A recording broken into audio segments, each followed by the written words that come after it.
அலர்மாதியில் தமிழக துணை முதலமைச்சர் உதயநிதி ஸ்டாலின் பிறந்த நாளை முன்னிட்டு குழந்தைகள் இல்லத்தில் திமுக ஒன்றிய செயலாளர் கருணாகரன் உணவு வழங்கினார்.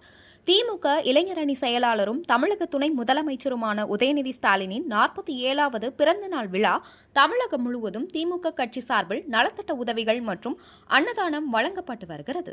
அதன் ஒரு பகுதியாக திருவள்ளூர் மாவட்டம் சோழவரம் தெற்கு ஒன்றியத்திற்குட்பட்ட அலர்மாதி ஊராட்சியில் உள்ள பாரதி நகரில் அமைந்துள்ள குழந்தைகள் இல்லத்தில் திமுக ஒன்றிய செயலாளரும் ஒன்றிய துணை பெருந்தலைவர் மீவே கருணாகரன் தலைமையில் அறுசுவை உணவு வழங்கப்பட்டது. உடன் அலர்மாதி ஊராட்சி மன்ற தலைவர் தமிழ்வாணன், உப்பரப்பாளையம் கிளை செயலாளர் சந்திரன் உட்பட கட்சி நிர்வாகிகள் ஏராளமானோர் கலந்து கொண்டனர்.